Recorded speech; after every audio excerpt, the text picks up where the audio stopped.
नमस्कार मंडळी, आम्ही यावेळी परत आलेलो आहोत रत्नागिरीला दरवर्षीप्रमाणे आमच्या कुलदेवीच्या दर्शनाला। तर आडेवऱ्याहून परत येताना नेहमी आम्हाला हा सुंदर असा ब्रिज लागतो।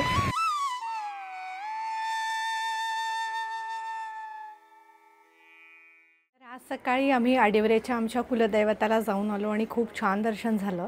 तर आता वाजले दुपारचे 3:30 आणि आम्ही निघालो आहोत गणपतीपुळ्याला गणपतीचं दर्शन घ्यायला। पण ऑन द वे आम्ही एक खूप सुंदर अनोखी आणि वेगळी काहीतरी कलाकृती बघणार आहोत आणि ती म्हणजे कातळ शिल्प, म्हणजेच त्याला पेट्रोग्लिफ्स असंही म्हणतात किंवा रॉक आर्ट असंही म्हणतात।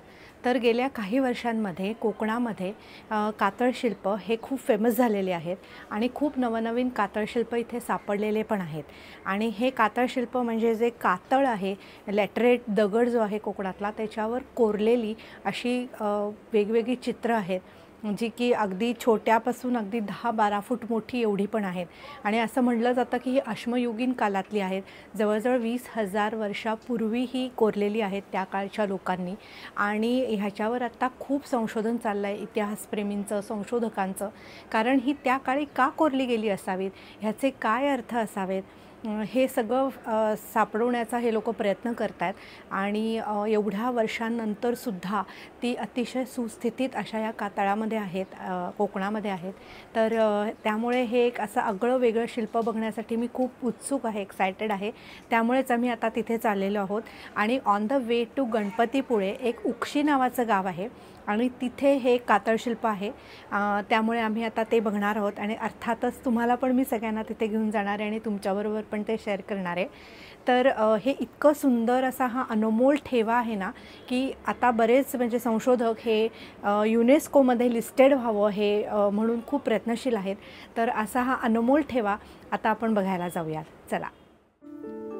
गेल्या काही वर्षात रत्नागिरी कोकणात सापडलेली ही कातळ शिल्प आपल्याला इतिहासात थेट 20-22 हजार वर्ष मागे घेऊन जातात। इतिहास संशोधकांच्या मते कोकणातला मानवी वस्तीचा इतिहास सातवाहन काळापासून चालू होतो। कातळ शिल्पांचा हा ठेवा तसा अचानकच समोर आला। काही कातळ शिल्प डोळ्यासमोर असूनही दुर्लक्षित होती, तर काही जंगलांमध्ये मातीखाली हरवली होती। पण स्थानिक अभ्यासकांचं कुतूहल जागं झालं आणि शोध मोहीम सुरू झाली। 2018 सालापासून याचा व ती कोरणाऱ्या माणसाचाही अभ्यास सुरू आहे। करता करता आत्तापर्यंत जवळजवळ 76 गावातून आणि 130 वेगवेगळ्या ठिकाणाहून 1700हून अधिक चित्र सापडली आहेत आणि अजूनही सापडतच आहेत। फक्त कोकणातच नाहीत, तर गोवा, कर्नाटक, केरळ या ठिकाणीही ही शिल्प मिळाली आहेत। तर रत्नागिरीहून उक्षीला पोचायला आम्हाला जवळजवळ पाऊण तास लागला आणि मेन साईटच्या आधी आम्हाला ही अजून एक साईट मिळाली, थोडीशीच अलीकडे होती आणि इथेही भरपूर सारी चित्र दिसत होती काढलेली। आणि अशी ही साईट जांभा दगडाच्या कुंपणाने प्रोटेक्ट पण केलेली होती, म्हणून आम्ही आज जाऊन ही साईट पण एक्सप्लोअर करायचं ठरवलं। आणि त्यांच्या इमॅजिनेशनमध्ये एलियन्स असतात। ही पावलं आहेत, तो मासा आहे, हा मासा आहे। हा असा पक्षी वाटतोय का? हे 2 पंख आणि हे हा पक्षी वाटतोय तो मला। आणि त्याच्या शेजारी हे काहीतरी बदामासारखं आहे बघ, हार्ट सारखं। नंतर इथे एक अशी फुली केली आहे। पण ह्या सगळ्याचा ना अर्थ लावायचा प्रयत्न इतिहास संशोधक करतायत आणि त्यातलाच हा एक प्रयत्न दिसतोय की असं पूर्ण कुंपण घालून ही प्रोटेक्ट केली आहे साईट। आणि ह्या बाजूला पण काही चित्र आहेत, ती पण बघूयात। ही सर्व चित्र बघत असताना मनामध्ये विचार आला की ही चित्र एकाच कालखंडामध्ये कोरली गेली असतील का अनेक पिढ्यांनी ह्याच्यात भर घातली असेल? त्या काळी दगडी हत्यारे वापरली गेली असतील का धातूचा शोध लागला होता? भाषालिपीचा शोध लागला होता का? चित्रकला अस्तित्वात होती का? गेंडा, हत्ती, पाणघोडा असे कोकणात सहसा न आढळणारे प्राणी कसे काय बरे यांनी चित्रात काढले असतील? का ते त्या काळात इथे होते का मानवच स्थलांतरित होता? ही चित्रकला एक फक्त आर्ट फॉर्मच असेल का त्या काळी यातून कुणाला काही सांकेतिक संदेश द्यायचा असेल? मानवी उत्क्रांतीचे असे अनेक गूढ आणि अगम्य प्रश्न घेऊन संशोधक हा शोध आता पुढे नेत आहेत.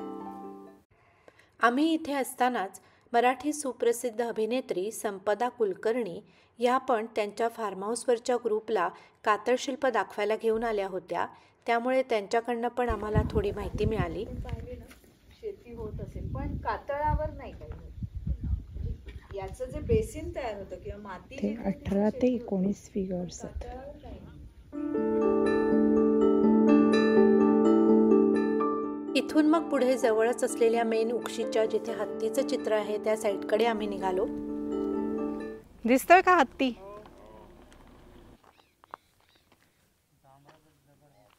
तर ही ती साईट आहे जिथे हत्तीचं चित्र कोरलंय.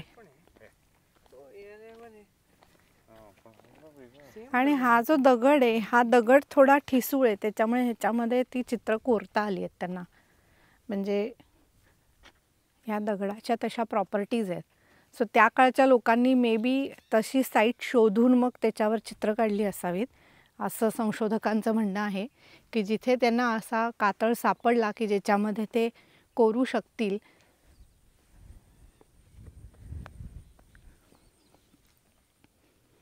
आणि हे असं हे हत्तीचं चित्र कोरलेलं आपल्याला स्पष्टपणे दिसतं आहे.